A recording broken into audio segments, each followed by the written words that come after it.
সর্বশেষ যে ব্যক্তি জাহান্নাম থেকে মুক্তি লাভ করবে তাকে আল্লাহ পাক বলবেন, ফেরেশতাদেরকে বলবেন, ও আমার ফেরেশতারা, আমার এই বান্দাকে জান্নাত এবং জাহান্নামের মাঝখানে রেখে দাও। জান্নাত এবং জাহান্নামের মাঝখানে লোকটি যখন থাকার জায়গা পাবে, সে জান্নাতের দিকে তাকায়া দেখবে আর কাঁদতে থাকবে। আল্লাহ পাক জিজ্ঞেস করবেন, বান্দারে, যুগের পর যুগ ধরে জাহান্নামে কেঁদেছ, আমি রব্বুল আলামিন জাহান্নাম মাফ করে দিয়া জান্নাত জাহান্নামের মাঝখানে রেখে দিয়েছি, আযাব থেকে তো বেঁচে গেছো, এখন কান্দো কেন? লোকটি বলবে, রব্বুল আলামিন কান্দি এই কারণে, জাহান্নাম থেকে মাফ করেছো, তোমার শুকরিয়া আদায় করি। জান্নাত তো আমার কপালে নাই, কিসমতে নাই, কিন্তু জান্নাত আমি এখান থেকে দেখতে পাচ্ছি, জান্নাতের সুঘ্রাণ আমার নাকে আসতেছে, কপালে নাই যাওয়ার। আমি কাঁদি এই জন্য, তুমি যদি মেহেরবানি করে আমাকে জান্নাতের দরজার কাছে একটু দাঁড় করায় দিতা, প্রাণ ভরে তোমার জান্নাতের দৃশ্যটা একটু দেখতা। আল্লাহ পাক তার আরজি পূরণ করবেন, বলবেন, যাও। ফেরেশতাদের বলবেন, এর জান্নাতের দরজার কাছে দাঁড় করায় দাও। জান্নাতের দরজার কাছে দাঁড়িয়ে লোকটি আবার কান্না শুরু করবে। আল্লাহ পাক প্রশ্ন করবেন, এবার কান্দো কেন? লোকটি বলবে, রব্বুল আলামিন কান্দি এই কারণে, জান্নাতের এই দরজায় দাঁড়ায়া জান্নাতের অফুরন্ত নেয়ামত কিছুই ভালো করে দেখা যায় না, শুধু অল্প জায়গা দেখি। যদি তুমি আমারে দয়া করে জান্নাতের মাঝখানে দাঁড় করায় দিতা, চতুর্দিকে তাকায়া তাকায়া দেখা কলিজারে ঠান্ডা বানাইতাম। তবে আমি ওয়াদা করি, জান্নাতের কোনো নাজ নেয়ামত, কোনো ফল আমি খাবো না, ধরবো না, সইব না। একটুখানি মেহেরবানি করে মাঝখানে দাঁড় করাইয়া দাও, জান্নারে ঠান্ডা করি। আল্লাহ রব্বুল আলামিন ফেরেশতাদের বলবেন, আমার এই বান্দারে জান্নাতের মাঝখানে দাঁড় করাইয়া দে। আল্লাহর নবী বলেন, জান্নাতের মাঝখানে দাঁড়িয়ে লোকটি আগের চাইতে আরো জোরে চিৎকার মেরে কাঁদতে থাকবে। আল্লাহ পাক বলবেন, বান্দারে কি হলো তোর? দরজার কাছে আসতে চাইছি রে, আইনা দিলাম। আবার এবার মাঝখানে আসতে চাইছো, তাও এনে দিয়েছি, আবার কান্দো কেন? লোকটি বলবে, রব্বুল আলামিন এবার কান্দি এই জন্যে, তুমি যখন দয়া করে একটিবার জান্নাতের মাঝখানে এনে আমাকে দাঁড় করায় দিয়েছো, তুমি রহমান রহিম গফুরুর রহিম, এই জান্নাত থেকে আবার আর বাইর করে দিও না। আল্লাহ রাব্বুল আলামিন বলবেন, ও আমার বান্দারে, আমার এই জান্নাত তোর খুব পছন্দ হয়েছে নাকি? লোকটি বলবে, রব্বুল আলামিন কলিজা ঠান্ডা হয়ে গেছে, ভাবতেও পারি নাই জান্নাত এত সুন্দর। আল্লাহ পাক বলবেন, বান্দারে এরকম একটি নয়, দুইটা নয়, তোর জন্য আমি 10টা জান্নাত এইরকম রিজার্ভ করে রাখছি। সুবহানাল্লাহ, সুবহানাল্লাহ। ওয়াসি সেদিন শপথ নিয়েছিলেন, রব্বুল আলামিন আমি জাহালাতের কারণে যেই বল্লম দিয়ে ইসলামের একজন শ্রেষ্ঠ সন্তানকে আমি শহীদ করে ফেলেছিলাম, আমি বুঝতে পারি নাই, ওই বল্লমটা আমি হেফাজতে রেখে দিয়েছি। তুমি আমার এই দোয়া মঞ্জুর করো, আমি যেন এই বল্লম দিয়ে এই পৃথিবীর নিকৃষ্ট ইসলামের কোনো দুশ্মনকে যেন আমি শেষ করে দিতে পারি। আল্লাহ পাক দোয়া তার মঞ্জুর করে নিলেন। মুসাইলামা কাযযাবের বিরুদ্ধে হযরত আবু বকর সিদ্দিক রাদিয়াল্লাহু তাআলা আনহু যে বাহিনী পাঠালেন, হযরত ওয়াসি সেই বাহিনীর মধ্যে ছিলেন। আর তিনি সেই বল্লমটা দিয়া, যে বল্লম দিয়ে তিনি হযরত হামজাকে শহীদ করেছিলেন, সেই বল্লমটা দিয়েই ইসলামের নিকৃষ্ট শত্রু মুসাইলামা কাযযাবকে দুনিয়া থেকে তিনি বিদায় করে দিলেন। দাউদ আলাইহিস সালামকে আল্লাহ রাব্বুল আলামিন এমন মুজিজা দিলেন, তিনি যখন লোহা মুঠো করে ধরতেন হাতের ভিতরে, লোহা পানি হয়ে হাতের ফাঁকের মধ্য দিয়া তা পড়ে যেত পানি হয়ে। এভাবে মুজিজা তাকে দেওয়া হলো। সুলাইমান আলাইহিস সালামের মুজিজা ছিল, তক্তার উপরে বসতেন, ইঞ্জিন লাগতো না, মেশিন লাগতো না, বিনা ইঞ্জিনে বিনা মেশিনে তক্তা হাওয়ার উপরে উড়ে সারা পৃথিবী ঘুরে আসতেন। ঈসা আলাইহিস সালামের মুজিজা ছিল, জন্মদের চোখের উপরে হাত বুলিয়ে দিতেন, সঙ্গে সঙ্গে চোখ তার ভালো হয়ে যেত। আবার কুষ্ঠ ব্যাধিগ্রস্ত লোকের গায়ে হাত বুলিয়ে দিলে তার শরীর ভালো হয়ে যেত। এটা ছিল তার মুজিজা। রাসূল পাক সাল্লাল্লাহু আলাইহি ওয়াসাল্লামের সময় মুজিজা, তার সময় প্রভাব ছিল সাহিত্যের, সাহিত্য আর কবিত্বের। এত বেশি প্রভাব বিস্তার হলো, তারা কবিতা লিখে লিখে রচনা করে করে কাবা শরীফে লাগাই দিত। পারলে এই কবিতার সাথে মোকাবেলা করো এই চ্যালেঞ্জের। আল্লাহ রাব্বুল আলামিন সেই সময় কোরআনে কারীমকে অবতীর্ণ করে দিলেন। কোরআনে কারীম দুনিয়ার সমস্ত সাহিত্য আর কবিত্বের সমস্ত মানকে ছাড়িয়ে চলে গেছে এমন এক পর্যায়ে, কিয়ামত পর্যন্ত কোরআনের সাহিত্যের ভাবধারা এর মানকে উতরে যেতে পারবে এমন সাহিত্যের জন্ম আজও হয় নাই, ভবিষ্যতেও হবে না। এটা হলো রাসূল পাক সাল্লাল্লাহু আলাইহি ওয়াসাল্লামের মুজিজা। সাহাবায়ে কেরামদের সঙ্গে রোমকদের লড়াই হতেছে, রোমক সৈন্যরা যুদ্ধে জিততে পারতেছে না কিছুতেই। এরপরে তারা গোয়েন্দা বিভাগের লোক পাঠায় দিল, এদের সঙ্গে জিততে পারি না কেন, একটু খুঁজে দেখে আসো রাত্রে এরা করেটা কি। গোয়েন্দা বিভাগের লোক সারা রাত ঘুরে ঘুরে তারপরে এসে রিপোর্ট করলো। এরপরে এসে তাদের প্রধানের কাছে রিপোর্ট করলো, আমরা যার কাছে গিয়েছিলাম দেখে এলাম হুম বিল্লাইলি রাহবানুন ওয়া বিন্নাহারি ফুরসানুন। আমরা দেখে এলাম যাদেরকে দিনের বেলায় প্রচন্ড শক্তিশালী বীর যোদ্ধা রূপে যাকে যুদ্ধ করতে দেখেছি ময়দানে, রাতের বেলায় দেখলাম গিয়া একেবারে নিতান্ত ফকিরের মতো কেউ তো সেজদায় পড়ে কাঁদতেছে, কেউ আবার তেলাওয়াত করতেছে, চোখ দিয়া পানি পড়তেছে, আবার কেউ নামাজ পড়তেছে, আবার কেউ হাত তুলে রেখেছে তাদের প্রভুর দরবারে, চোখের পানিতে তাদের চোখ বুক ভেসে যেতেছে। সারাটা রাত তেলাওয়াত আর সেজদা আর নামাজের মধ্যে তারা এভাবে কাটিয়ে দিয়েছে। সেনাপতি এই রিপোর্ট শোনার পরে বললেন, ও গোয়েন্দা বিভাগের লোকেরা, আমার রোমক সৈন্যরা শোনো, যে জাতির নৈতিক মান এত উচ্চে, ওই জাতির সঙ্গে যুদ্ধ করা মানে আমাদের আত্মহত্যা করার শামিল। এদের সাথে কিছুতেই আমাদের পক্ষে পারা সম্ভব না। হ্যাঁ, এদের সাথে পারা যাবে যদি এই সম্পর্ক নষ্ট করে দেওয়া যায়। আল্লাহর সাথে তাদের এই গভীর সম্পর্ক যেটা আছে, এই সম্পর্ক নষ্ট করে দিতে হবে, তাহলেই কেবলমাত্র সম্ভব হবে। এদের নৈতিক চরিত্র ধ্বংস করার জন্য প্রচেষ্টা চালাও, তাহলে হয়তো আমরা কামিয়াব হতে পারব। আমার বন্ধুগণ, সামান্য স্যান্ডেলের ফিতা গাছা যদি ছেড়ে যায়, মানুষের কাছে চাইও না, আল্লাহ রাব্বুল আলামিনের দরবারে হাত পাতো। রব্বুল আলামিন তোমার স্যান্ডেল কেনার পয়সা জুগিয়ে দেবেন। জোরে বলেন সুবহানাল্লাহ। যা দরকার তার কাছেই চাও, হাত তার কাছেই পাতো। ওই যে সম্রাট শাহজাহানের কথা আমি আপনাদেরকে শুনাই, ফকির একটা ঘুরতেছে সারাদিন। এক লোক বলছে যে আপনি হে ফকির, তুমি এরকম করে ঘুরছো সারা জীবন, বুড়া হয়ে গেছো খয়রাত করতে করতে, ছোটবেলা থেকে তোমার ভিক্ষা করতে দেখি, আর কতকাল ভিক্ষা করবে? করবোটা কি? বাচ্চার কাছে যাইতে পারবে, বাচ্চার কাছে গেলে এমন ভাবে দিবে, অনেক দিবে, নিয়ে কুলাইতে পারবা, তোমার আর জীবনে ভিক্ষা করা লাগবে। ফকির চলে গিয়েছে, কোথায় পাবো বাচ্চারে?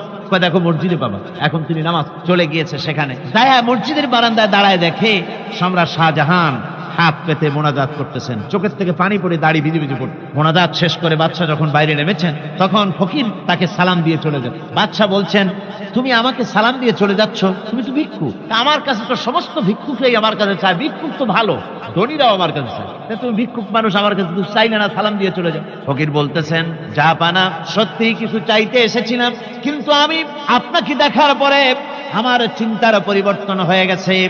আমি তাকিয়ে তাকিয়ে দেখলাম মসজিদের ভেতরে আমি চাইতে এসেছি দিল্লির সম্রাট শাহজাহানের কাছে। যেই সম্রাট, দিল্লির সম্রাট যার কাছে আমি চাইতে এসেছি, আমি তো দাঁড়ায় আছি, কান্দি না, কিন্তু আমি দেখতেছি যার কাছে আমি চাইতে এসেছি তিনি যেন আবার কোন সম্রাটের কাছে আমার চাইতেও দারুণ ভিক্ষুকের মতো হয়ে চোখের পানি ফেলে ভিক্ষা চাইতেছে। মনে মনে ভাবলাম, মানুষের কাছে ভিক্ষা চাইবো না কোনদিন আর। বাদশা কান্দে, যেই বাদশার কাছে, ওই সম্রাটের সম্রাট রাজা ধীরাজ আল্লাহর কাছে ছাড়া কারো কাছে জীবনে আর হাত পাতবো না।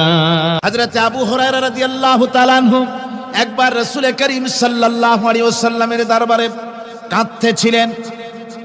হুজুর জিজ্ঞেস করলেন, আবু হুরায়রা তুমি কাঁদো কেন? হযরত আবু হুরায়রা বলেন, হুজুর আমার মা আমাকে মেরেছে, আমি সেই জন্য কাঁদতেছি। হুজুর বলেন, মা তোমাকে মারলো কেন? কোনো বেয়াদবি করেছো নাকি? তিনি বললেন, না কোনো বেয়াদবি করি নাই, তবে মারলো কেন? হযরত আবু হুরায়রা বলেন, হুজুর আমার মা হচ্ছেন মুশরিকা, আমার মা কাফের। আমি অনেক রাত হয়েছিল বাড়ি ফিরতে, আমার মা জিজ্ঞেস করলো এত রাত কোথায় ছিলি? আমি বললাম, মা তাম পৃথিবী যে কদম মোবারক চুমতে পারলে নিজেকে ধন্য মনে করে, আমি সেই রাসূলের দরবারে ছিলাম, আসতে দেরি হয়ে গেছে। ইয়া রাসূলুল্লাহ, আপনার নাম শোনা মাত্র আমার মায়ের গায়ে আগুন জ্বলে গেল। সহ্য করতে না পেরে আমাকে মায়ের আরম্ভ করে দিল। বলল, আবু হুরায়রা, হয় আমার বাড়ি ছাড়বি, না হয় মুহাম্মদ সাল্লাল্লাহু আলাইহি ওয়াসাল্লামের ঘর ছাড়বি, কোনটা করবি কর। আমি বললাম, মা, তোমার গায়ে যত শক্তি আছে সমস্ত শক্তি দিয়ে তুমি আমাকে প্রহার করো, আমি তোমার বাড়িটা শুদ্ধা তাম দুনিয়া ছেড়ে দিতে পারি, কিন্তু রাসূল পাক সাল্লাল্লাহু আলাইহি ওয়াসাল্লামের কদম মোবারক ছাড়তে পারি না। ভাইরা আমার, হযরতে আবু হুরায়রা কাঁদতেছেন। আল্লাহর নবী বলেন, তুমি কাঁদো কেন? তোমার মা তোমাকে মেরেছেন, আমি এখানে কি করব? এখানে তো আমি কোনো দখল আন্দাজ করতে পারি না, আমি কি করতে পারি? এখানে ইন্টারফেয়ার তো আমি করতে পারি না, মা তোমারে মেরেছে। হযরতে আবু হুরায়রা বলেন, ইয়া রাসূলুল্লাহ, মায়ের বিরুদ্ধে কোনো নালিশ করার জন্য আপনার কাছে আমি আসি নাই। বলে, কেন এসেছো? হযরত আবু হুরায়রা বলেন, হুজুর, এসেছি এই জন্যে, আমি জানি আপনি যদি আল্লাহর দরবারে কোনো ব্যাপারে দোয়া করেন, আল্লাহ রাব্বুল আলামিন তা মঞ্জুর করে নেন।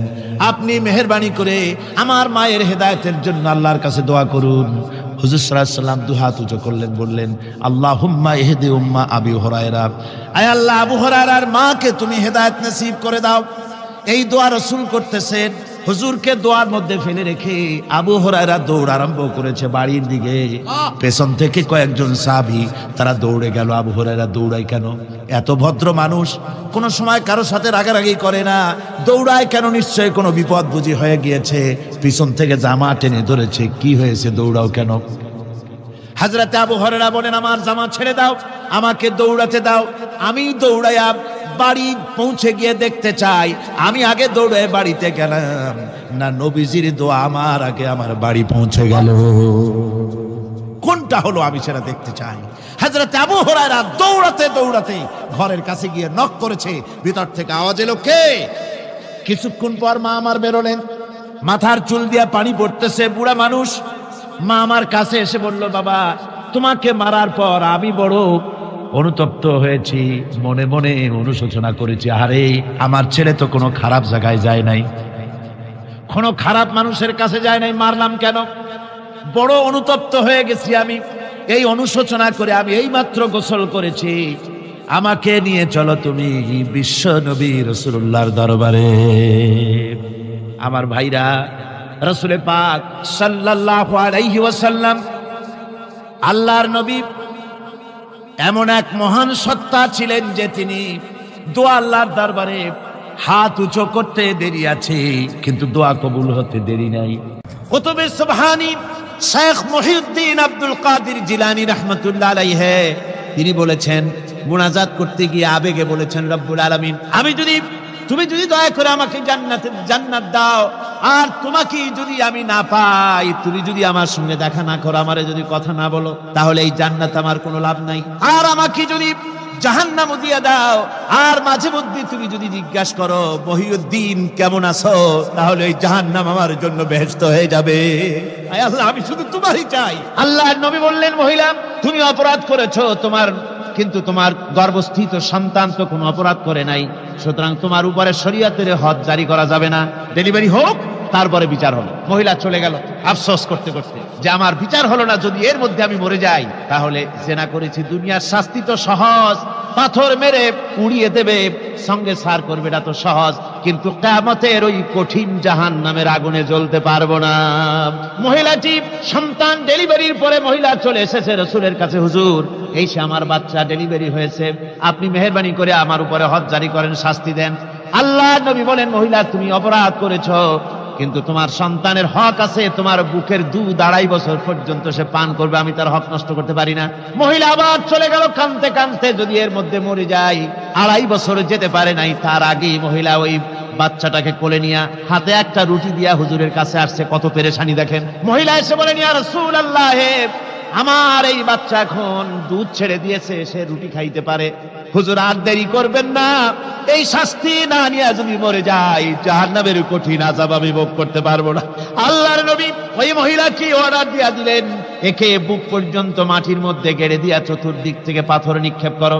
মহিলাকে নিয়ে পাতাকে বুক পর্যন্ত মাটির ভিতরে গেড়ে দিয়া চতুর্দিক থেকে যখন পাথর নিক্ষেপ করা হচ্ছিল, রক্ত ছিটে এসে একজন সাহাবীর গায়ে পড়ায়। সাহাবী মহিলাকে ভৎসনা করলেন, আল্লাহর নবী বললেন শুনতে পেরে, নবীজি বললেন, ও সাহাবী, ভর্ৎসনা করো না, বরং এই মহিলার তওবা আল্লাহ রাব্বুল আলামিন এমন ভাবে কবুল করেছেন, যদি সে তওবা দুনিয়ার সব মানুষকে ভাগ করে দেওয়া যায়, তাহলে সমানভাবে ভাগ করে দেওয়া যাবে। 60,000 সৈন্য তাদের অশ্ব নিয়ে, তাদের উষ্ট্র নিয়ে, তাদের মালপত্র নিয়ে, জিহাদের সামান নিয়ে শ্রাবণের খরস্রোতা নদী, উত্তাল তরঙ্গমালায় ভরা নদীর উপর থেকে এই সাহাবীরা পাড়ি দিয়ে ওপার চলে গেলেন। ওপার যাওয়ার পরে হযরতে সাদ বলছেন, তোমাদের কেউ কি হারায় গেছে নাকি? সবাই এদিক ওদিক তাকায় খোঁজ করে বলল, মানুষ তো দূরের কথা, একটা উট আর ঘোড়াও একটাও হারায় যায় নাই। একজন বলল, আমার একটা পেয়ালা, যে পেয়ালা আমি পানি পান করতাম, সেই পেয়ালাটা তুফানে ছিটকে কোথায় চলে গেছে, ওইটা হারায় গেছে। হযরতে সাদ বলেন, মুজাহিদের কোনো জিনিস দরিয়া নিতে পারে না, অবশ্যই তা ফেরত আসবে। এই কথা তিনি বলতেছিলেন, হঠাৎ করে দরিয়ার কিনারে একটা আওয়াজ হলো, দেখা গেল তুফানের ভিতরে সেই হারানো বাটিটা তাদের মধ্যে ফিরে এসেছে। আল্লাহু আকবার! মুজাহিদদেরকে সাহায্য করেন স্বয়ং আল্লাহ রাব্বুল আলামিন। আফ্রিকার জঙ্গলের কাছে, ভিন্ন ইতিহাস, জঙ্গলের কাছেই মুসলমানদেরকে থাকতে দেওয়া হয়েছে। মনে করা হয়েছিল জঙ্গলের সমস্ত হিংস্র প্রাণীরা এই মুসলমানদের শেষ করে দেবে, যুদ্ধ করা লাগবে না। হযরতে সাদ সে অবস্থা বুঝতে পারলেন, তিনি একটা মঞ্চ তৈরি করলেন। সেই মঞ্চের উপরে দাঁড়ায় জঙ্গলের প্রাণীদের দিকে লক্ষ্য করে তিনি নোটিশ জারি করে দিলেন, বললেন, ইয়া আইয়াতুহাল হাশারাত ওয়াস সিবাউ নাহনু আসহাবু রাসূলুল্লাহ সাল্লাল্লাহু আলাইহি ওয়াসাল্লাম। হে জঙ্গলের হিংস্র প্রাণীরা, আমরা আল্লাহ রাসূলের সাহাবী, ফাইন্না নাজিলুনা ফামান ওয়াজাদনা বাদাহু কাতালনাহু। আমরা রাসূলের সাহাবী, এইখানে আল্লাহর দ্বীনকে কায়েম করার জন্য আমরা এসেছি, আল্লাহর কলেমার আওয়াজ নিয়ে আমরা এখানে রাত কাটাবো। সুতরাং এই জঙ্গলের ভিতরে হিংস্র প্রাণী যত আছো, সব আমাদের এই জায়গা ছেড়ে অন্যত্র চলে যাও। আফ্রিকার জঙ্গলি মানুষেরা চিন্তা করলো, মানুষের কথা কি জঙ্গলি প্রাণীতে শোনে নাকি, পাগলে কয় কি? তারা তাকায় তাকায় দেখলো, হযরতে সাদের এই ঘোষণার পরে বাঘের কাতারে বাঘ, সিংহের কাতারে সিংহ, সাপের কাতারে সাপ, যার যার ডিম আর বাচ্চাগুলি মুখে কামড়াইয়া সাহাবীদের এলাকা ছেড়ে দিয়ে তারা অন্যত্র চলে গেল। আমার মুসলমান ভাইরা, এই ছিল মুসলমানদের ইতিহাস। দ্বীন প্রতিষ্ঠা করার কাজে মুসলমান এগোলে আল্লাহই মদত করেন। কে মদত করেন? হযরতে মূসা আলাইহিস সালাম ফেরাউনের কাছে গেলেন আর দাওয়াত দিলেন, ফেরাউন পড়ে নাও, লা ইলাহা ইল্লাল্লাহ। একটি কথা আপনাদের মনে রাখতে হবে, দুনিয়ার কোন ফেরাউন, কোন নমরুদ, কোন সাদ্দাত, কোন হামান কেউ বলে নাই যে আমি আল্লাহ, আমি রাজ্জাক, আমি খালেক, আমি পৃথিবীর সৃষ্টি করেছি। কথা কেউ বলেছে? কেউ বলে নাই। কি বলেছে তারা? ফেরাউন বলেছে, মা আলিমতু লাকুম মিন ইলাহিন গায়রি, আমি তো জানি না আমি ছাড়া আরো কোন ইলাহ আছে, এ কথা আমার জানা নাই, সুতরাং আমি হচ্ছি ইলাহ, আর তুমি বলছো লা ইলাহা। তার মানে হচ্ছে ওই সময় পয়গম্বরেরা, আল্লাহর নবীর সাহাবীরা, তারা জানতেন যে আমরা কিসের দাওয়াত দেই, আর যারা শুনতো তারাও বুঝতো কিসের দাওয়াত শুনতেছি। আজ আমার দেশে একই কালেমার দাওয়াত দেওয়া হয়, কিন্তু মানুষেরা বুঝতে পারে না কি শুনতেছি। ভাষা জানার ব্যাপারে, বোঝার ব্যাপারে হলো আসল বিষয়। এটা বুঝাতে গিয়ে আমি মাঝে মধ্যে একটা দৃষ্টান্ত দেই এভাবে। একজনের একটা রেশনের দোকান ছিল, সেই দোকানে তার একটা ময়না পাখি ছিল। আর ময়না পাখিকে কথা শেখানো যায়, সেটা তো আপনারা জানেন। জি, ময়নাকে শিখায়েছে যে লাইন করুন, এক এক করে আসুন। ময়না এই কথা শিখেছে। সকালবেলায় যখন রেশনের দোকানে ভিড় পড়ে গেছে, তখন ওই পাখি খাঁচার মধ্যে বসে বলছে, লাইন করুন, এক এক করে আসুন। একদিন খাঁচার দরজা খোলা পেয়ে পাখি উড়ে গিয়ে গাছের ডালে বসেছে। আশেপাশে যত পাখি ছিল তারা চিন্তা করলো, এই রকমের পাখি তো কখনো দেখি নেই। ময়না তো দেখতে কাকের মতো না, শালিকের মতো না, দেখতে একটা ভিন্ন রকম। ওরা এসে চতুর্দিক থেকে এই নবান্ত, এই যে নতুন এসেছে, ওরে ঠোকরানো শুরু করেছে চতুর্দিক থেকে। ঠোকরানি খেয়ে ময়না বলতেছে, লাইন করুন, এক এক করে আসুন। এখন ময়না তো বোঝে না যে কি বলতেছি, আর যে পাখিরা ঠোকরাচ্ছে তারাও তো বোঝে না যে কি শুনতেছি। ময়না যদি বুঝতো যে আমি কি বলি, সবাই মিলে ঠোকরায়, তাই জান বাঁচে না। লাইন করে ঠোকরাইনি তো কলজে যাবে, সব ঠোঁটে ঠোঁটে চলে, বুঝে নাই। আমাদের অবস্থা তাই হয়েছে। যখন হযরতে মুসা আলাইহিস সালাম দিলেন। ফিরআউন বলল, আমি তো জানি না যে আমি ছাড়া আরো কোন ইলাহ আছে, আইনদাতা তো আমি, তুমি নতুন কোথা থেকে আইনদাতা নিয়ে আসছো? ফিরআউন বলছে, দেখো আমারে বাদ দিয়া যদি অন্য কাউকে ইলাহ বলে তুমি মানো আর সেই শিক্ষা যদি যে জাতিকে দাও, তাহলে আমি তোমাকে ধরে লাআজআলান্নাকা মিনাল মাসজুনিন, আমি তোমাকে কারারুদ্ধ করব, আমি তোমাকে জেলখানায় ঢুকিয়ে দেব। রাষ্ট্র শক্তি প্রথম বাধা দিল কারা? বলেন সবাই। সেই বাধা কি ওখানে শেষ হয়েছে না এখনো আছে? আছে কিনা জোরে বলেন। আমি তোমাকে জেলখানায় ঢুকাবো। হযরতে মুসা আলাইহিস সালাম বলেন, ফিরআউনের জেলের ভয় আমি করি না, আমাকে জেলের ভয় দেখায়া লাভ নাই, আমি আল্লাহ পাকের পয়গম্বর হযরতে মুসা আলাইহিস সালাম। ফিরআউনের দলবল আছে, লোক লস্কর আছে, তার অস্ত্রের অভাব নাই। আল্লাহ রাব্বুল আলামিন মুসা আলাইহিস সালামের কাছে একটা অস্ত্র দিয়া দিলেন। দিছিলেন কিনা? আল্লাহ পাক হযরত মুসা কি বলেছেন, ওয়া মা তিলকা বিয়ামিনিকা ইয়া মুসা, মুসা রে তোমার হাতে ওটা কি? মুসা আলাইহিস সালাম বললেন, এটা লাঠি। আল্লাহ পাক বললেন, ফেলে দাও লাঠি। লাঠি ফালায় দিলেন। কি হয়ে গেল? হিয়া হাইয়াতুন তাসআ, লাঠি হয়ে গেল। এখন লাঠি পড়ে সাপ হয়ে গেল। সাপ দেখে নবী ওলি হোক, সাহাবী হোক আর আলেম হোক, সাপ দেখলে ভয় করে না মানুষের? মুসা আলাইহিস সালাম ভয় পেয়েছে। আল্লাহ রাব্বুল আলামিন হযরত মুসাকে শোনায় দিলেন, খুযহা ওয়া লা তাখাফ সানুঈদুহা সিরাতাহাল উলা, খুব ধরো, লা তাখাফ, ভয় পেও না। আল্লাহ বলছেন ধরো, ভয় পেও না। ধরার সঙ্গে সঙ্গে স্বাভাবিক অবস্থায় ফিরে আসবে, আবার লাঠি হয়ে যাবে। এখন আল্লাহ বলছেন ধরো। মুসা আলাইহিস সালাম কি ভয় পাওয়া উচিত হবে? মুসা আলাইহিস সালাম কি ভয় পাইছিলেন? কারণ হচ্ছে এই দুশমনের শক্তিটা খুব বড়ই দেখা যায়, মনে হয় যেন অনেক বড়, কি জানি কি। আল্লাহ পাক বলছেন, ইন্না কাইদাশ শায়তানে কানা দাঈফা, শয়তানের চক্রান্ত যতই তুমি মনে করো অনেক ষড়যন্ত্রের জাল বিস্তার হয়ে আছে, আল্লাহ কয় কিছুই না, দাঈফা, অত্যন্ত দুর্বল। আল্লাহ পাক বললেন ধরো। মুসা আলাইহিস সালাম সাপ ধরলেন, সঙ্গে সঙ্গে লাঠি হয়ে গেল। ফিরআউন বরদাস্ত করলো না, রাষ্ট্রশক্তির পক্ষ থেকে আক্রমণ শুরু হলো। অপরাধ কি? মুসা আলাইহিস সালামের অপরাধ কি অপরাধ? মাশাআল্লাহ, বুঝতে পেরেছেন। অপরাধ হচ্ছে তিনি বলেছেন লা ইলাহা, জোরে বলেন লা ইলাহা ইল্লাল্লাহ। এই কালেমাকে আজ আমরা ভিক্ষার বুলি বানাইছি। এটা হলো সার্বভৌমত্বের বুলি, এটা হচ্ছে আল্লাহ পাকের সার্বভৌমত্বের কথা। আজ আমরা মানুষের কাছে আমরা শুনি, মানুষেরা ভিক্ষা চায়, লা ইলাহা ইল্লাল্লাহ, এক মুঠ চাউল দেন, লা ইলাহা ইল্লাল্লাহ 10 খান পাই দেন। এই হচ্ছে কালেমার জিকির। আবার কেউ কেউ জিকির করতেছে লা ইলাহা আস্তে, ইল্লাল্লাহ জোরে, এমন জোরে কলব সাফ করে, কলব তাতে থাকলেও পারে গেলেও পারে। এই কালেমার জাত, এর আঘাত পয়গম্বররা মেরেছেন। হযরতে মুসা আলাইহিস সালাম যখন বলেছেন লা ইলাহা ইল্লাল্লাহ, এই ধাক্কা ফিরআউন বরদাস্ত করতে পারে নাই। দরিয়ায় নীলের ভিতরে আল্লাহ পাক ডুবাই শেষ করে দিয়েছেন, দেন নাই? হযরতে মুসা আলাইহিস সালাম তার উম্মতেরা দরিয়ার পাশে বসে দ্বীনি কথাবার্তা বলতেছেন। এমন সময় ফিরআউন, তার শত্রু হচ্ছে মুসা আলাইহিস সালাম। শত্রু কেন? মুসা কি ফিরআউনের পাকা ধানে মই দিয়েছে নাকি? বলেন আপনারা। তার হালের গরু পিটায় মারছে নাকি?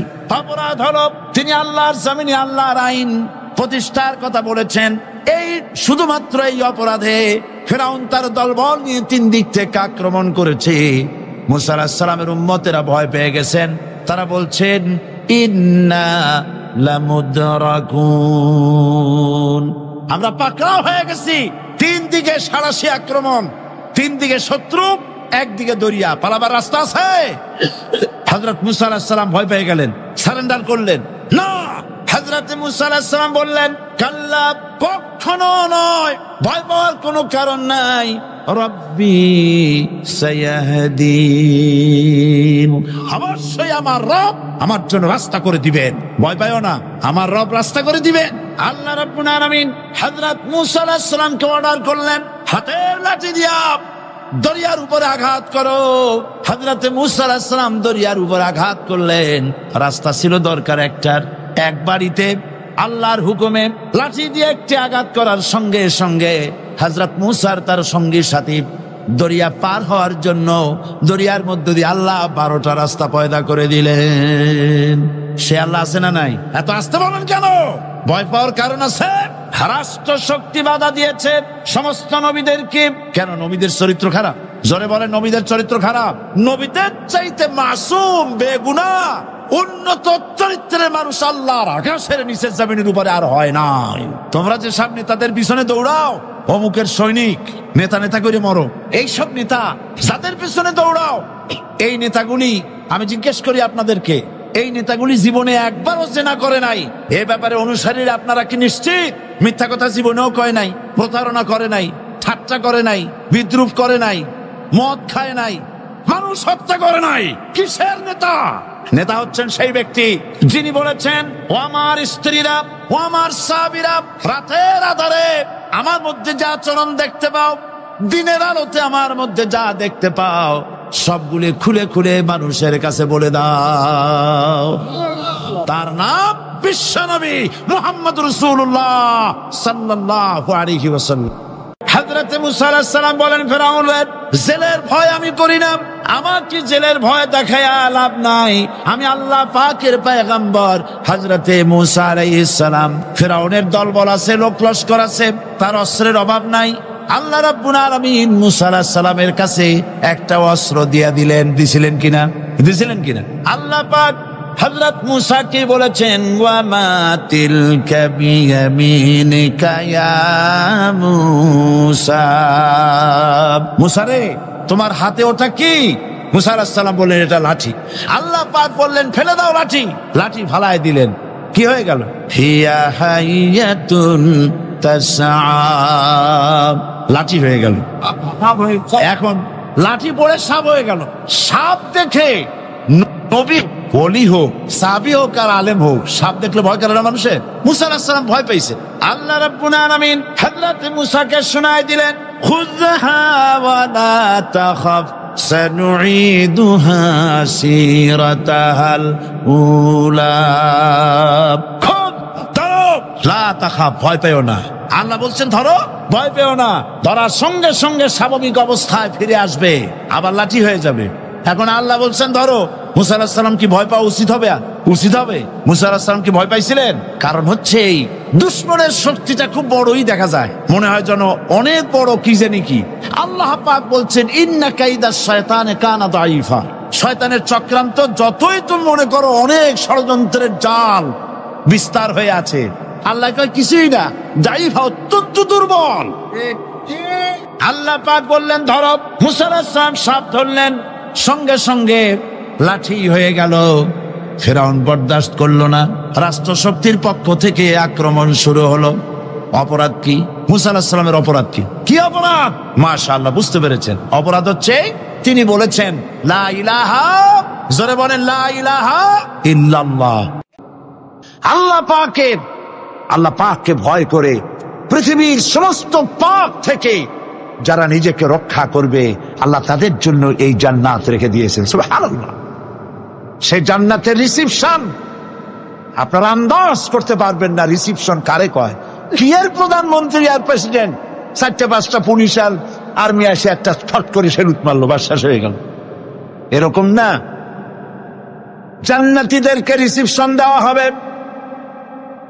জান্নাতীরা যখন আল্লাহর হুকুমে জান্নাতের দিকে যেতে লাগবে, আর যখন জান্নাতের কাছে চলে যাবে, আল্লাহ রাব্বুল আলামিন শোনায় দিচ্ছেন, হাত্তা ইযা জাউহা ফুতিহাত আবওয়াবুহা ওয়া ক্বালা লাহুম খাজানাতুহা সালামুন আলাইকুম তিবতুম ফাদখুলুহা খালিদিন। সুবহানাল্লাহ। জান্নাতীরা যখন জান্নাতে প্রবেশ করার দরজার মুখোমুখি হবে, তার রক্ষীগণ তখন বলবে, সালামুন আলাইকুম, আল্লাহর শান্তি তোমাদের উপরে বর্ষিত হোক। সুবহানাল্লাহ।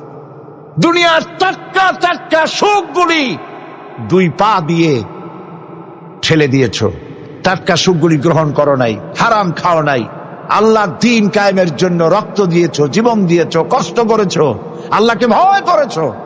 আমাদের সালাম গ্রহণ করো, জান্নাতের মধ্যে ঢুকে যাও চিরকালের জন্য। সুবহানাল্লাহ। আর বাইরে হওয়া লাগবে না, চিরকাল এই জান্নাতের মধ্যে তোমরা বসবাস করতে পারবে, আল্লাহ রাব্বুল আলামিনের ফেরেশতারা বলে দিবে। জান্নাতের মধ্যে আল্লাহ পাক হুরদের সঙ্গে জান্নাতীদের বিয়ের ব্যবস্থা করে দিবেন। কোরআনে কারিমে আল্লাহ পাক বলেন, মুত্তাকিইনা আলা সুরুজিম মাসফুফাতিন ওয়া যাওয়াজনাহুম বিহুরিন ঈন। সামনাসামনি ভাবে সাজানো সারি সারি আসন সমূহের উপর তারা ঠেস লাগায় বসে থাকবে, আর আল্লাহ রাব্বুল আলামিন হুরদের সাথে জান্নাতীদের বিয়ের ব্যবস্থা করে দিবেন। যেসব হুরের সঙ্গে বিয়ে হবে তাদের আল্লাহ পাক বিবরণ দিচ্ছেন কি রকম হবে তারা। লাম ইয়াতমিসহুন্না ইনসুন ওয়ালা জান। এর পূর্বে জিন এবং ইনসান এদেরকে কেউ স্পর্শ করে নাই।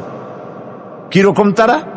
কাআন্নাহুন্নাল ইয়াকুতু ওয়াল মারজান। যেমন ঝিনুকের ভিতরে মণিমুক্তা থাকে, এইভাবে আল্লাহ পাক তাদেরকে পবিত্র করে রেখে দিয়েছেন।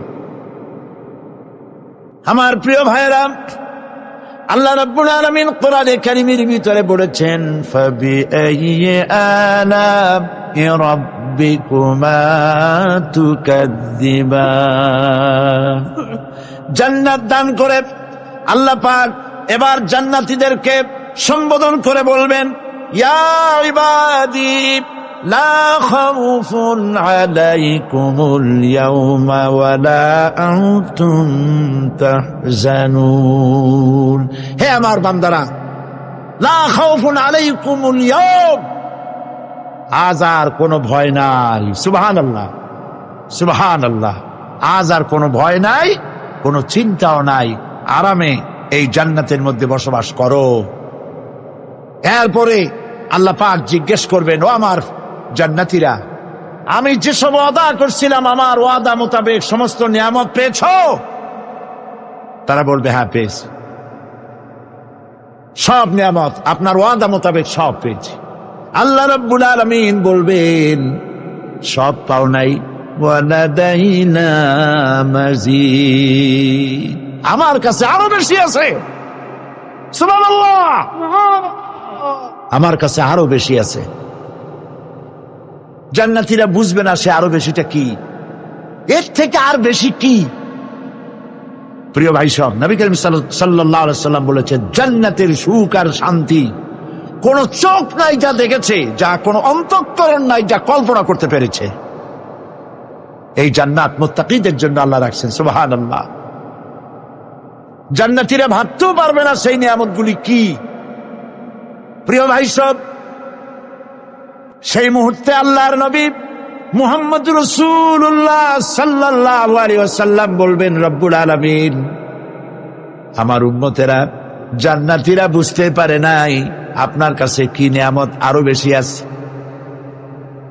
আমার এই উম্মতেরা জান্নাতীরা আপনার ওয়াদা মোতাবেক সব পেয়েছে, কিন্তু একটি জিনিস এখনো তাদের কিসমতে হয় নাই। সে জিনিসটা হলো, যারা তার রবকে না দেখে শুধু কোরআন আর হাদিসের কথা শুনে আরবের ঘুম হারাম করে তাহাজ্জুদের নামাজ আদায় করেছিল, চোখের পানি ফেলেছিল, যারা জান্নাত দেখে নাই, জাহান্নাম দেখে নাই, আপনাকে ভয় করে যারা জীবন পরিচালনা করেছিল, যারা আপনাকে দেখে নাই, না দেখে শুধু কোরআন হাদিস বিশ্বাস করে যারা অকাতরে নিজেদের জীবন বিলায় দিয়েছিল, এই জান্নাতীরা এখন পর্যন্ত তার রবকে দেখতে পারে নাই। আল্লাহ রাব্বুল আলামিন তার সামনে থেকে ৭০,০০০ পর্দা সরে যাবে। আল্লাহ পাক বান্দাদের আরজি পুরা করার জন্য জান্নাতীদের সামনে তিনি জালোয়া ফরোজ হবে। কোরআন শরীফের ভিতরে আল্লাহ পাক বলে, জান্নাতীরা তারা আল্লাহর দিকে, জান্নাতীরা তার রবের দিকে তাকিয়ে থাকবে, আর রব তার বান্দাদের দিকে তাকাইয়া থাকবে। প্রাণ ভরে জান্নাতীরা রবকে দেখবে। সুবহানাল্লাহ। আল্লাহ পাককে দেখবে। প্রাণ খুলে আজ দোয়া করি রব্বুল আলামিন, জান্নাতের যেই পরিবেশে যেই জায়গায় তুমি দয়া করে তোমার গোলামদেরকে তুমি নিজেই দর্শন দিবে, দেখা দিবে। মনিব গো, ও আমাদের রব, আজ এই বিশাল জনসমুদ্র নিয়ে তোমার দরবারে আবেগ ভরা কণ্ঠে বলি, যেই অনুষ্ঠানটি তুমি এমন মুবারক অনুষ্ঠান করবে যেখানে তুমি জান্নাতীদেরকে দেখা দিবে, ওই জান্নাতের কোনো একটি, ওই অনুষ্ঠানের কোনো একটি কোনায় কানায় আমাদেরকেও দাঁড় করাইয়া দেখান তো।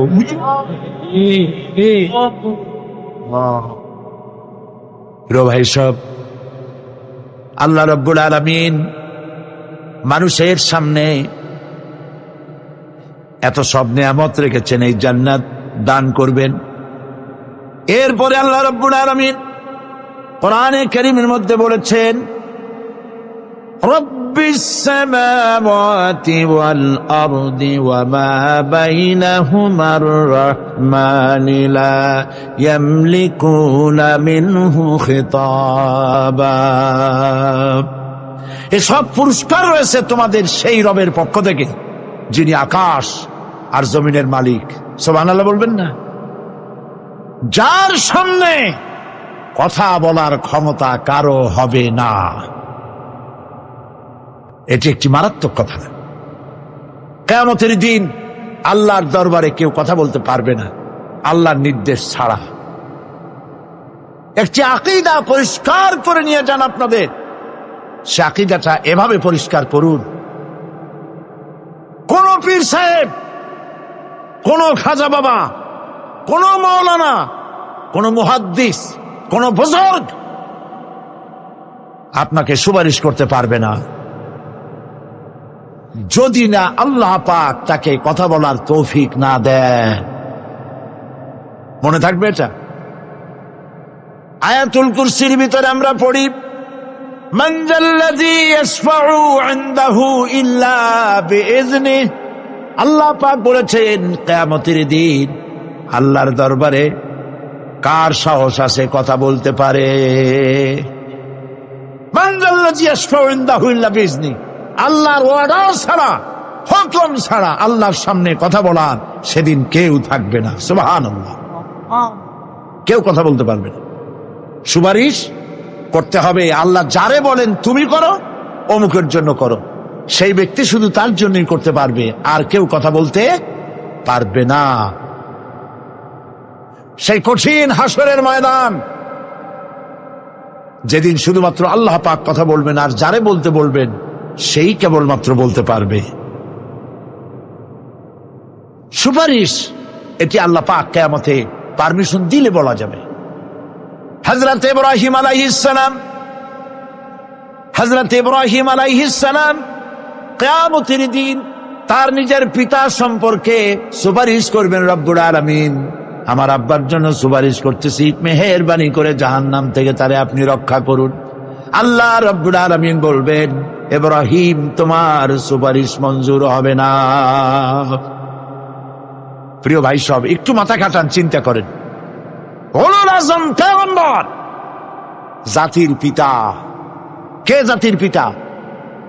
চিল্লায় বলুন, কলিজা সাফ করে ফেলুন। মুসলমানদের জাতির পিতা হাফিজ কেউ হতে পারে না। মিল্লাতা আবিকুম ইব্রাহিম। ইব্রাহিম আলাইহিস সালাম এই মিল্লাতের পিতা। সুবহানাল্লাহ।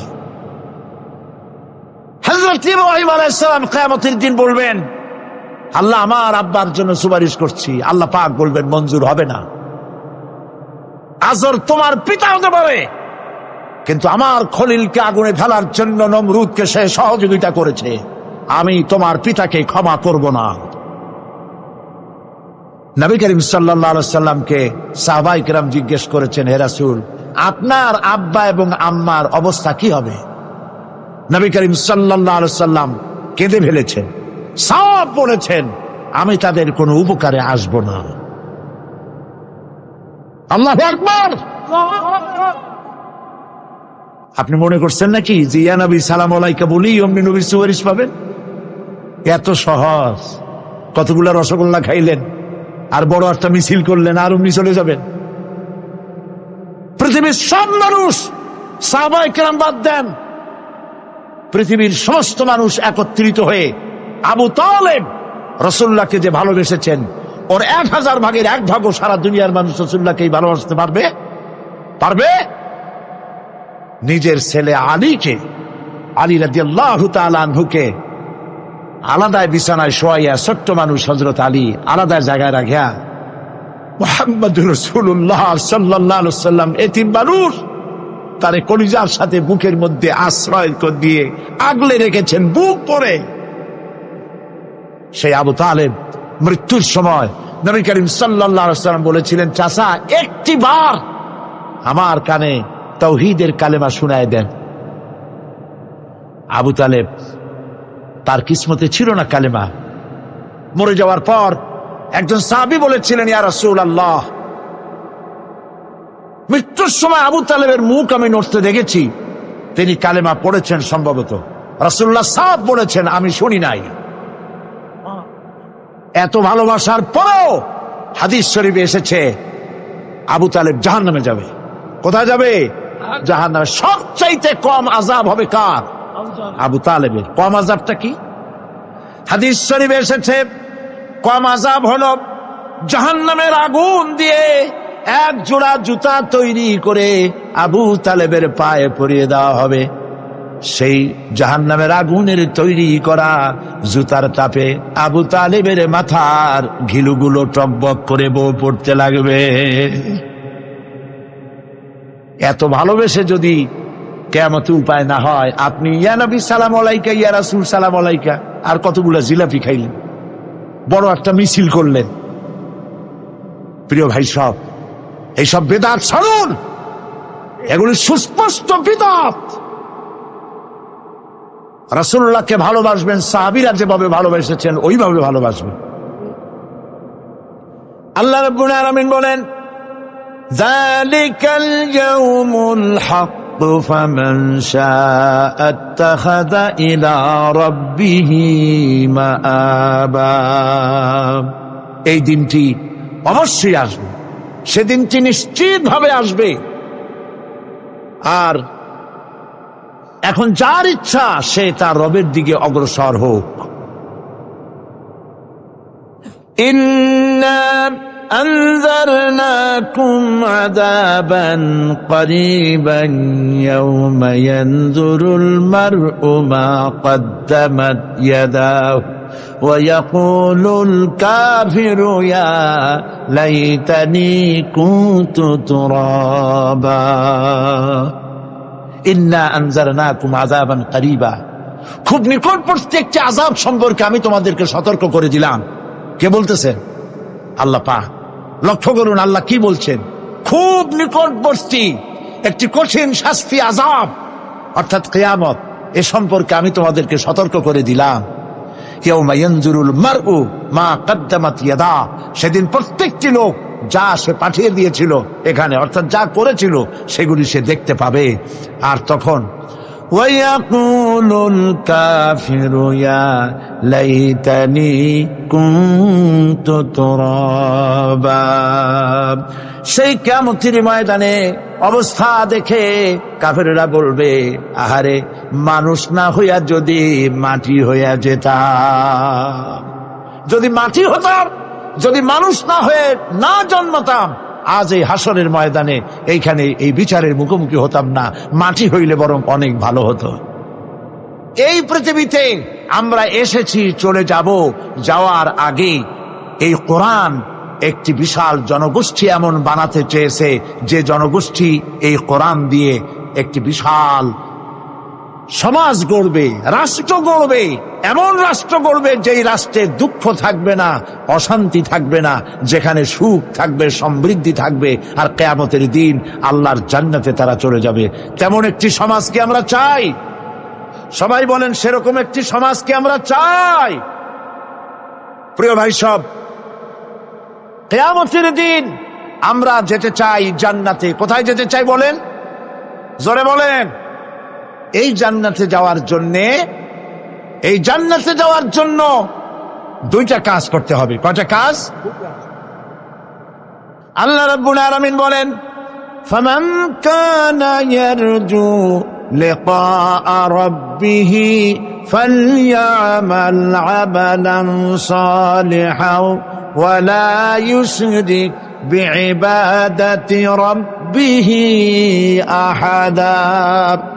আল্লাহ পাক বলেন, যে বাজারা আমার সঙ্গে দেখা করতে চায় কিয়ামতে, দুইটা কাজ করা লাগবে। বলেন কয়টা কাজ? একটা হলো নেক আমল।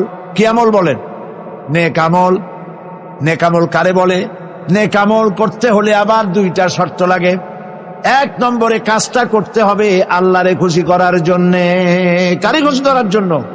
একটা মাদ্রাসা বানাইছি যাতে লোকেরা বলে যে বড় একটা মাদ্রাসা বানাইছে, এই জন্য মাদ্রাসা বানাবেন,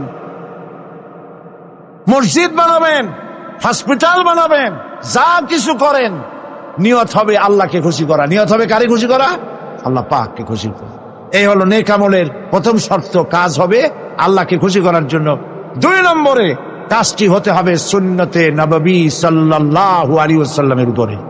মনে থাকবে, দাড়ি রাখবো। কেন রাখবো? রাসূলের সুন্নাত। রাখবো কারে খুশি করার জন্য? আল্লাহ খুশি করার জন্য। রাখবো কার মতো? রবীন্দ্রনাথের মতো, কার্ল মার্কসের মতো, কবির মতো নয়। রাখতে হবে কার মতো? নবীর মতো। বুঝে নেন, কাজটা হতে হবে আল্লাহকে খুশি করার জন্য।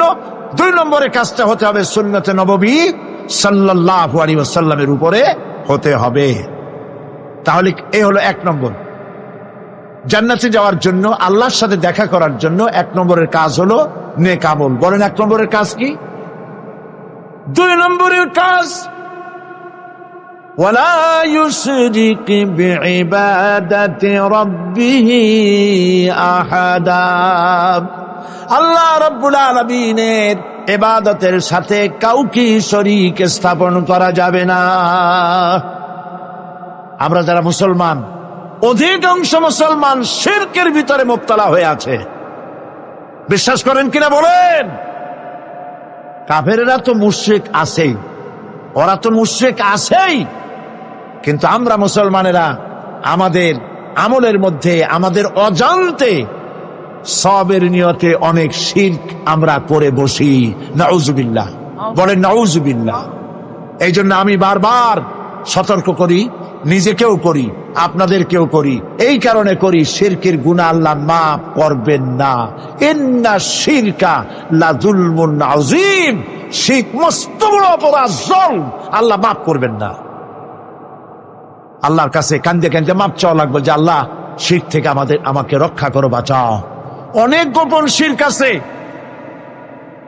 মাজারে যান, পীর সাহেবের কাছে যান, মনে যদি নিয়ত থাকে উনি ফু দিলে আমি ভালো হবই, উনি তাবিজ দিলে আমার বাচ্চা হবেই, উনি আমারে দয়া করলেই আমার ব্যবসায় উন্নতি হবেই, এইটার নাম শিরক। এটার নাম কি? ওয়াইজা সাআলতা ফাসআলিল্লাহ ওয়াইজা ইসতাআনতা ফাসতাইন বিল্লাহ। যা বলার আল্লাহরে বলো, আর যা চাওয়ার কার কাছে চাও? চিল্লায় বলেন। কলিজাটাকে পরিষ্কার করে দেন আজকের মাহফিলে। এই কলিজায় কারো প্রতি কোনো ভয় রাখবো না আল্লাহ ছাড়া। ভয় করবো কারে? বলেন মহব্বত আল্লাহ ছাড়া, এত বেশি মহব্বত আর কাউকে করব না। আল্লাহ তাআলা আমাদের কলিজায় তোমার ভয় এবং মহব্বত দিয়ে ভরে দাও। রাসূলের মহব্বত দিয়ে আমাদের দিলকে ভরে দাও। বিশ্বাস করুন ভাই সাহেব, কোরআন শরীফ আমার সামনে, বিশ্বাস করুন। দেশি পীর, বিদেশি পীর, খাজা বাবা দেশি এবং বিদেশি, কেউ আপনার ভাগ্য বদলাই দিতে পারবে না। এই পিছনে দৌড়ায় দৌড়ায় কোনো লাভ নাই। এতক্ষণ মসজিদের ভেতরে বসে আল্লাহর কাছে কাঁদেন। ওয়াকালা রাব্বুকুম উদউনি আস্তাজিব লাকুম। তোমার রব বলেছে আমারে ডাকো, আমি ডাকের সাড়া দিয়ে দেব। সুবহানাল্লাহ। আর আল্লাহ বলেছেন আমার ইবাদতের সাথে কাউকে শরীক করবে না। খবরদার। আলাইসাল্লাহু বিকাফিন আবদা। আল্লাহ প্রশ্ন করছেন, আলাইসাল্লাহু বিকাফিন আব্দা, আমি কি আমার বান্দার জন্য যথেষ্ট নই? চিল্লায় বলুন অবশ্যই যথেষ্ট, আবার বলেন অবশ্যই যথেষ্ট। কলিজা সাফ করে ফেলেন। সম্রাট শাহজাহান, দিল্লির সম্রাট, হাবিজাবি সম্রাট না, দিল্লির সম্রাট। এখন কোথায়? কবরের মধ্যে। কবি বলতেছেন, শাহনে জাহাं को जिन्हें फक्र से देते थे बाज, शाहने जहां को जिन्हें फक्र से देते थे बाज, वाज कब्र में है सूरह अलहम्दु की मोहताज। সারা ভারতবর্ষ যারা ট্যাক্স দিয়ে নিজেকে সৌভাগ্যবান বলে মনে করত, সে আজ কবরের মধ্যে ভিক্ষুকের মতো সূরা আলহামদুর মতো একটি সূরার মুহতাজ হয়ে ভিক্ষুকের মতো শুয়ে আছে।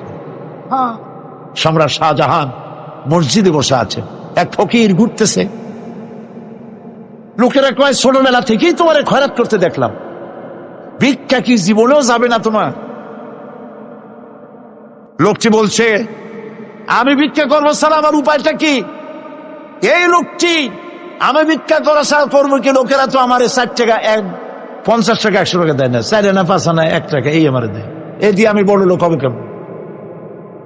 লোকটি বলছে, আচ্ছা দেখো, তুমি তো জায়গা মতো যাইতে পারো নাই, বাদশার কাছে যাও, এমন দেওয়া দেবে জীবনে আর খয়রাত করা লাগবে না। তো বাদশার কাছে কি খয়রাতি যাইতে পারে কোনোদিন? হ্যাঁ, এখন পারবা। কেমনে? সম্রাট শাহজাহান এখন একা একা মসজিদে আছেন। তখনকার এসব বাদশারা অনেকে নামাজি ছিলেন, দিনদার ছিলেন। ফকির দরজার কাছে দাঁড়াইয়া দেখতে পাচ্ছে কেউ নাই, দেহরক্ষীরা দূরে দূরে দাঁড়ানো। বাদশাহ মসজিদের ভেতরে বসে হাত তুলে ঝুলতেছে আর কাঁদতেছে, চোখের পানি দিয়া দাঁড়িয়ে ভিজে ভিজে পড়ছে। এই দৃশ্য অনেকক্ষণ দেখলো ফকির। কিছুক্ষণ পর সম্রাট শাহজাহান মসজিদ থেকে বেরিয়ে আসছে। ফকির বলছে, আসসালামু আলাইকুম হুজুর। তিনি বললেন, ওয়ালাইকুম আসসালাম, চলে গেল। বাদশা বলল, আমার কাছে তো কেউ আইসা কিছু না চাইয়া তো যায় না, এর দেখলাম খয়রাতির মতো কিছু চাইলো না, বেটা ভয় করলো নাকি? আমি এদিকে আসো। আসছে। ভয় পাইছো? কয় না, ভয় পাইনি। তো কিছু যে চাইলে না? ফকির বলছে, জাহাপানা, সত্যিই কিছু চাইতে আসছিলাম, তারপর চাইলে না কেন? ফকির বলছে, জাহাপানা, সারা জীবন ভিক্ষা করেছি, আর আজ দিল্লির সম্রাটের কাছে বেশি পাওয়ার লোভে এসেছি না, কিন্তু আপনার দশা দেখা আমার জ্ঞানের চোখ খুলে গেছে। আমি লক্ষ্য করে দেখলাম, আমি সম্রাটের কাছে চাইতে এসেছি, হাত তুলি নাই, বিনয় প্রকাশ করি নাই, চোখের পানি ফেলি নাই, কিন্তু লক্ষ্য করে দেখলাম দিল্লির সম্রাট আমার চাইতেও বড় ভিক্ষুকের মতো। আবার কোন সম্রাটের কাছে হাত তুলে কাঁদবে? আমার জ্ঞানের চোখ খুলে গিয়েছে, আমি বুঝতে পেরেছি সম্রাট কান্দে যেই সম্রাটের কাছে, তারে ছাড়া আর কারো কাছে জীবনে চাইব না। এই কথাই সূরা ফাতিহায় প্রত্যেক দিন পড়ি, বুঝি না কি পড়ি। ইয়াকা না'বুদু ওয়া ইয়াকা নাস্তাঈন, আয় আল্লাহ, একমাত্র তোমার গোলামি করি আর তোমার কাছে সাহায্য চাই, তুমি ছাড়া কারো কাছে সাহায্য চাই না। কলিজা সাফ করুন। কোন মরা পীর, কোন জিন্দা পীর আপনার মনের আশা পুরা করতে পারবে না, পারবে না, পারবে না।